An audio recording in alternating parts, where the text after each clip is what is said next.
Hi, today I'll show you how to schedule your email in Gmail. The Schedule Send is one of the best Gmail features.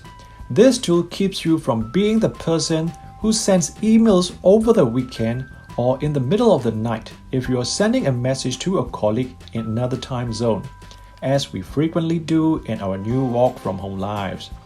If you want your email to hit at the just right time or want to jot down your thoughts for a future task before you forget, this is the tools for you.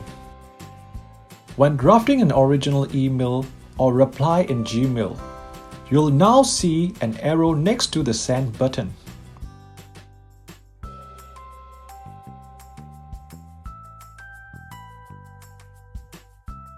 Clicking this arrow gives you the Schedule Send options. After clicking this Schedule Send, you can pick the specific date and time you'd like to message to be delivered.